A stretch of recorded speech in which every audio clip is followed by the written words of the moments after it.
Hello student, आज हम इस वीडियो में रियल रेट ऑफ रिटर्न को एग्जाम्पल के साथ डिस्कस करते हैं। क्योंकि एग्जाम की अगर बात करें तो एग्जाम में ये शॉर्ट क्वेश्चंस में पूछा जाता है। तो सबसे पहले हम ये समझते हैं कि रिटर्न क्या होता है एंड देन हम देखेंगे कि रियल रेट ऑफ रिटर्न क्या होता है। तो आपने देखा होगा कि जब भी कोई इन्वेस्टमेंट करने की बात करता है या इन्वेस्टमेंट करने जाता है तो सबसे पहला फैक्टर जो वो ध्यान देता है इन्वेस्टमेंट के टाइम पे वो है क्या? रिटर्न। कि अगर मैंने इस सिक्योरिटीज में या इस जगह पे अपने पैसे को इन्वेस्ट किया तो मुझे रिटर्न कितना मिलेगा। तो आखिर ये रिटर्न है क्या, पहले वो देखते हैं and then real rate of return को हम समझेंगे। तो रिटर्न क्या होता है? रिटर्न होता है प्रॉफिट। जो भी इन्वेस्टमेंट आप करने जा रहे हैं उस पे आपको क्या प्रॉफिट मिला, इन्वेस्टमेंट में कितना एक्सेस पैसा मिला, मतलब जो भी आपकी इन्वेस्टमेंट वैल्यू है उस इन्वेस्टमेंट वैल्यू में क्या चेंज आया, जो चेंज है ना उस पर्टिकुलर टाइम पीरियड में, that will be your return. मतलब अगर मैंने 100 रुपया एक साल के लिए इन्वेस्ट कर दिया तो और 1 साल के बाद वो 100 रुपए 110 रुपए मिला मुझे रिटर्न होके। तो 110 में ये जो 10 रुपीज़ है ना, दैट इज़ आवर रिटर्न। तो वैल्यू 100 रुपीज़ की वैल्यू अब कितनी हो गई? 110 हो गई। तो ये जो चेंज आया आपकी वैल्यू में, इन्वेस्टमेंट की वैल्यू में जो चेंज आया, that is return. So basically return क्या हो गया? नेट गेन या लॉस, जो भी आप इन्वेस्टमेंट करते हैं उस इन्वेस्टमेंट में आपको जो नेट गेन मिल रहा है, या अगर आपका पैसा डूब गया तो ऐसे रिटर्न मिलने का मतलब कि आपको प्रॉफिट होगा। तो रिटर्न आपका अगर अच्छा है, आपको जो इन्वेस्टमेंट किया उसमें जो एक्सेस गेन मिला, जो नेट गेन मिला, जो प्रॉफिट हुआ, that is our return. Clear है? तो ये चीज़ ध्यान रखेंगे। और रिटर्न जब भी हम रिप्रेजेंट करते हैं, रिटर्न को जब भी हम बताते हैं तो वो क्या होता है? परसेंटेज के टर्म्स में होता है, उसको हम परसेंटेज के टर्म में बताते हैं। सो बेसिकली जब पैसा लगाया बिगिनिंग के टाइम पे और एंड के टाइम पे, जब वो पैसा इन्वेस्टमेंट का टाइम पीरियड खत्म हो गया, उस टाइम पीरियड में जो वैल्यू में चेंजेस आते हैं, जो बिगिनिंग और एंड की वैल्यू होती है उसके जो डिफरेंसेस है, जो उसमें वैल्यू में चेंज आया, दैट इज आवर रिटर्न। ठीक है? तो इसी को हम बोलते हैं रेट ऑफ रिटर्न, क्योंकि ये परसेंटेज के टर्म में बताया जाता है। सो रेट ऑफ रिटर्न क्या हो गया? इन्वेस्टमेंट में जो नेट रिटर्न मिला, इन्वेस्टमेंट आपको जो जितना आपने पैसा लगा था वो वापस आपको जो मिल रहा है, जो एक्स्ट्रा आपको वापस मिला उस पर्टिकुलर टाइम पीरियड में, उसी को हम कहते हैं रेट ऑफ रिटर्न। और वो हमेशा कैसे एक्सप्रेस किया जाएगा? परसेंटेज के टर्म में एक्सप्रेस किया जाएगा। क्लियर है? तो ये तो हो गया रिटर्न। ठीक है? तो हम हमेशा देखेंगे कि भाई हम इन्वेस्टमेंट करने जा रहे हैं तो हम कहाँ पे कितना रिटर्न मिल रहा है। जहाँ रिटर्न ज़्यादा मिलेगा हम इन्वेस्टमेंट के लिए वही चीज़ प्रेफर करेंगे कि ठीक है, यहाँ इन्वेस्टमेंट करना बेटर है। इसीलिए हम इस रेट ऑफ रिटर्न को या रियल रेट ऑफ रिटर्न को पढ़ रहे हैं या जान रहे हैं। क्योंकि इन्वेस्टमेंट करते वक्त, इन्वेस्टमेंट का डिसीजन लेते वक्त हमें ये जानना ज़रूरी होता है कि आखिर रिटर्न है कितना। जब ज़्यादा रहेगा तभी हम इन्वेस्ट करेंगे, जिस सिक्योरिटीज़ में ज़्यादा रहेगा हम उस सिक्योरिटी में इन्वेस्ट करेंगे, है ना? इसलिए हमें ये जानना ज़रूरी है। ठीक? तो 2 टर्म आते हैं, एक टर्म आता है हमारा नॉमिनल रेट ऑफ रिटर्न, दूसरा आता है हमारा रियल रेट ऑफ रिटर्न। ठीक है? रिटर्न तो हो गया कि जितना हमको वापस पैसा मिल रहा है, जो एक्स्ट्रा आ रहा है, जो इन्वेस्टमेंट की वैल्यू में चेंज आ रहा है, जो प्रॉफिट इन्वेस्टमेंट में हो रहा है, जो गेन इन्वेस्टमेंट हो रहा है, दैट इज़ रिटर्न। तो ये 2 टर्म में आता है, नॉमिनल रेट ऑफ रिटर्न और रियल रेट ऑफ रिटर्न। तो नॉमिनल रेट ऑफ रिटर्न की अगर बात करें तो जो सिंपली आपको रेट ऑफ रिटर्न समझ में आता है, जो बताया जाता है कि इस इन्वेस्टमेंट में ये मिलेगा, that is nominal rate of return. मतलब अगर मैंने कहा कि आप इस सिक्योरिटी में पैसा लगाते हैं तो ये सिक्योरिटी आपको 10% से रिटर्न दे रही है। तो ये जो 10% हमने बताया आपको, जो बताया जा रहा है, जो कहा जा रहा है, that is a nominal rate of return. बताया गया, जो कहा जा रहा है, जो जनरली आपको दिखेगा। जैसे आप एफडी में इन्वेस्टमेंट करने जा रहे हैं तो बैंक आपको बताएगी कि एफडी पे 8% का इंटरेस्ट है, आपको 8% के रेट से रिटर्न मिलेगा। तो ये क्या हो गया? 8% क्या हो गया? आपका नॉमिनल रेट ऑफ रिटर्न हो गया। या आप म्यूचुअल फंड में इन्वेस्टमेंट कर रहे हैं तो ऑन एन एवरेज अगर देखा जाए तो 12% का रेट ऑफ रिटर्न है। तो ये जो 12% हम बता रहे हैं वो क्या है? वो आपका नॉमिनल रेट ऑफ रिटर्न है। तो जो रेट ऑफ रिटर्न आपको एक्सप्रेसली बताया जाता है कि इस चीज़ में ये रेट ऑफ रिटर्न चल रहा है या इस रेट से आपको रिटर्न मिलेगा, तो that is the nominal rate of return. So real rate of return क्या है? नॉमिनल रेट ऑफ रिटर्न तो आप देखते हैं हम, तो जब कंपेयर भी कहते हैं तो जनरली लोग कहते हैं कि अच्छा इसमें 10% आ रहा है, इसमें 12% आ रहा है, तो 12% का रिटर्न अच्छा है तो हम इसमें इन्वेस्ट कर देते हैं। तो फिर जब ये चीज़ नॉर्मली हमें समझ में आ रही है कि ये रेट ऑफ रिटर्न है, तो real rate of return differ कैसे हुआ? क्या डिफरेंस है इसमें? तो देखिए, रियल रेट ऑफ रिटर्न की जब हम बात करते हैं ना, तो रियल रेट ऑफ रिटर्न भी वही चीज़ है, रिटर्न प्रॉफिट का परसेंटेज है आपका, कि आपके इन्वेस्टमेंट में कितना परसेंटेज का प्रॉफिट हुआ, लेकिन आफ्टर एडजस्टिंग द इन्फ्लेशन। इसका मतलब क्या हुआ कि आपको बोला गया कि 12% का रिटर्न मिल रहा है, इट्स ओके 12% का रिटर्न मिल रहा है, लेकिन एक्चुअली रियल में कितना मिल रहा है, वो कैसे देखा जाता है? वो ये देखा जाता है कि अगर इन्फ्लेशन का रेट इतना चल रहा है, तो इन्फ्लेशन के रेट का हटा दो, क्योंकि वो तो महँगाई में काउंट हो जाएगा, उतना हटा दीजिए। उसके बाद जो रिटर्न बचा, वही आपका रियल रेट ऑफ रिटर्न है। एक्चुअली प्रॉफ़िट आपको आपके इन्वेस्टमेंट में वही हो रहा है। तो रियल रेट ऑफ रिटर्न क्या होता है? वो आपका परसेंटेज में ही होगा, तो एनुअल परसेंटेज हो गया आपके इन्वेस्टमेंट के प्रॉफ़िट का, जो कि इन्फ्लेशन को एडजस्ट करने के बाद आता है। ठीक है? अब इन्फ्लेशन की बात करें, अगर इन्फ्लेशन नहीं आपको पता है तो इन्फ्लेशन के भी वीडियोज़ बने हुए हैं, आप देख सकते हैं।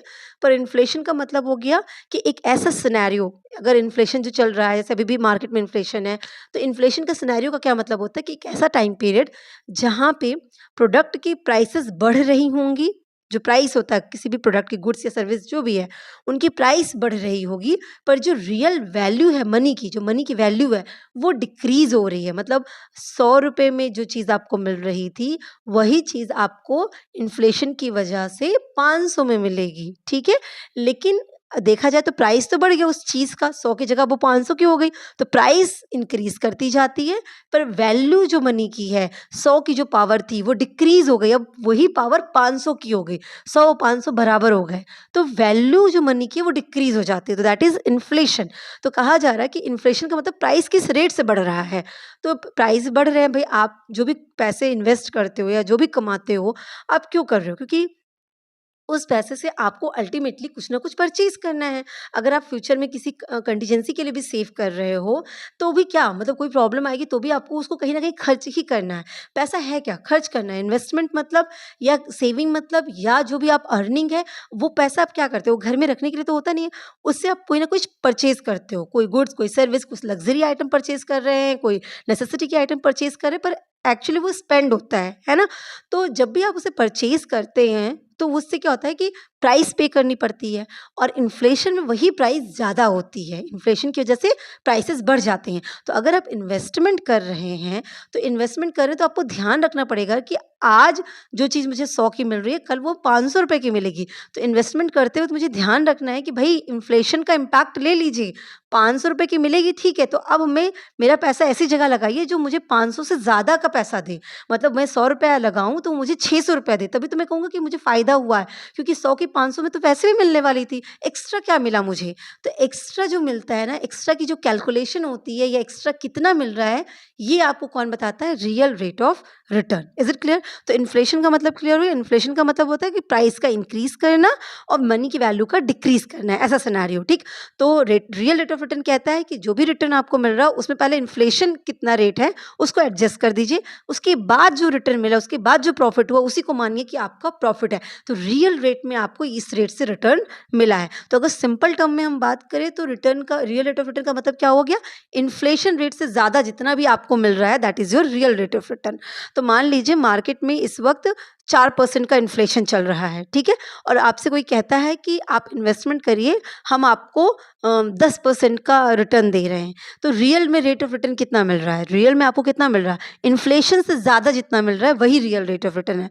तो 10 माइनस 4 कर देंगे तो 6%। तो actually real rate of return इस इन्वेस्टमेंट का कितना है? 6% है। नॉमिनल रेट ऑफ रिटर्न कितना है? 10% है। Is it clear? तो यह याद रखिएगा, ये चीज़ें जो हम पढ़ाई कर रहे हैं, ये इसीलिए कर रहे हैं क्योंकि इन्वेस्टमेंट के लिए बहुत ज़रूरी है जानना कि एक्चुअली रिटर्न कितना है, ठीक है? तो अगर ये देखा जाए, तो हमेशा आप देखेंगे कि नॉमिनल रेट ऑफ रिटर्न हमेशा ज़्यादा दिखती है, किससे? Real rate of return.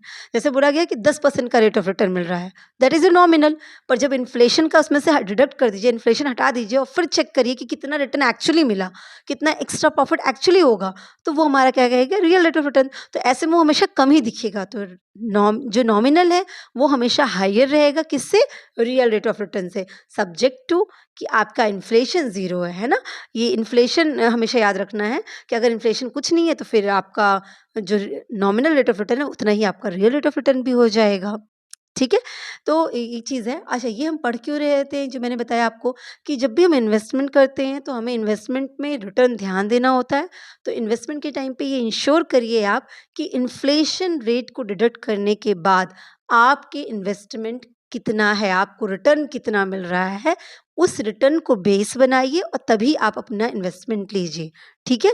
ये मतलब इन्वेस्टमेंट की आप अदरवाइज़ क्या हो जाएगा, अगर आप इन्फ्लेशन को ध्यान में नहीं रखेंगे, तो आपके इन्वेस्टमेंट की जो वैल्यू है वो डिक्रीज़ कर जाएगी। क्लियर है कि नहीं क्लियर है? कैसे डिक्रीज़ कर जाएगी? अब आप कहते कि आज आज जो है कोई चीज़ ₹100 में मिल रही थी, ठीक है?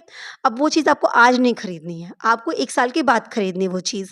तो आप कहते हो कि चलो ₹100 इन्वेस्ट कर देते हैं, 1 साल के बाद खरीदना तब खरीदेंगे। तो ₹100 इन्वेस्ट कर देते हैं और किसी ने बोला कि ₹100 पे वो 10% का इंटरेस्ट दे रहा है, ठीक है? तो आपने उसी जगह पैसा लगा दिया, मतलब 1 साल के बाद आपको ₹110 मिलने वाले हैं।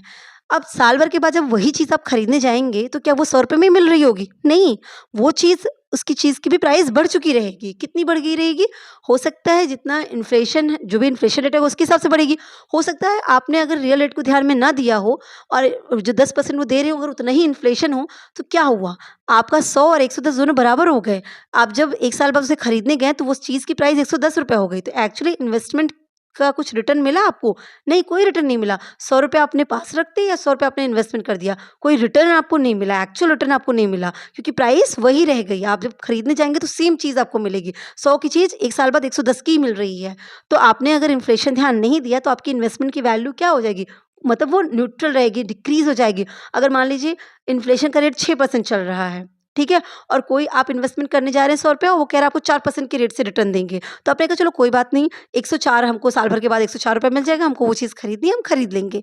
पर जब साल भर के बाद आपको ₹104 मिला ना और आप खरीदने गए उसी चीज़ को, तो अब 6% के इन्फ्लेशन की वजह से वो चीज़ 106 में मिल रही है और आपके पास तो ₹104 ही रुपए है, तो आप वो चीज़ खरीद पाएँगे? नहीं। तो आपकी इन्वेस्टमेंट की वैल्यू डिक्रीज़ हो गई। क्यों डिक्रीज़ हो गई? क्योंकि आपने इन्फ्लेशन को कंसीडर नहीं किया, राइट? तो इसी वजह से इन्फ्लेशन बहुत ज़्यादा मैंडेटरी है कि उसका इम्पैक्ट आप अपने इन्वेस्टमेंट में मिलने वाले रिटर्न में लीजिए। इसीलिए जब भी कंपैरिज़न कीजिए तो ध्यान देना होता है कि रियल रेट ऑफ रिटर्न कितना है, ठीक है? अब real rate of return calculate कैसे होता है? तो बहुत सिंपल है कि आपका जो भी नॉमिनल रेट ऑफ रिटर्न है उसमें से आप जो इन्फ्लेशन का रेट है उसको डिडक्ट कर दीजिए, तो आपका रियल रेट ऑफ रिटर्न आ जाता है, ठीक है? तो जो कंज्यूमर प्राइस इंडेक्स होता है, होलसेल प्राइस इंडेक्स होता है, ये सब कहीं न कहीं इंडिकेट करती हैं, ये सब इंडिकेटर हैं इन्फ्लेशन रेट के लिए। Is it clear? तो ये चीज़ें आपको रियल रेट ऑफ रिटर्न में ध्यान रखनी होती हैं। अब इसको एग्ज़ाम्पल से समझ लेते हैं तो और अच्छे से क्लियर हो जाता है। तो एक एग्ज़ाम्पल लेते हैं। सपोज़ करिए कि आप एक एफडी में इन्वेस्ट करने जा रहे हैं, जो एफडी कहती है कि 8% का रिटर्न दे रही है, ठीक है?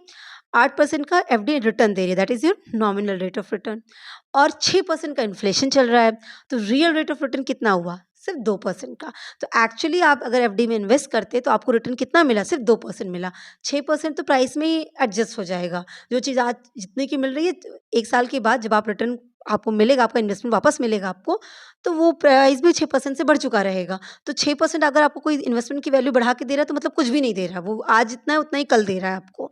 लेकिन एक्चुअली देखा जाए तो वो 2% सिर्फ़ आपका गेन हुआ, 2% आपको रिटर्न एक्चुअल मिला, ठीक है? तो इसका मतलब इन्वेस्टमेंट की जो वैल्यू इंक्रीज़ करेगी, जो ग्रो करेगी वो सिर्फ़ कितने से करी?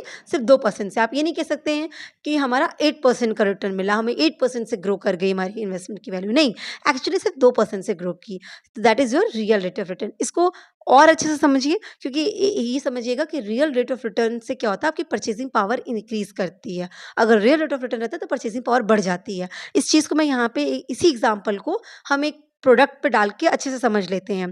तो सपोज़ करिए कि सेम चीज़ है कि 8% का आपको इंटरेस्ट मिल रहा है, 6% का इन्फ्लेशन है, एक्चुअली आपको सिर्फ़ 2% का रिटर्न मिलता है, रियल रेट ऑफ रिटर्न।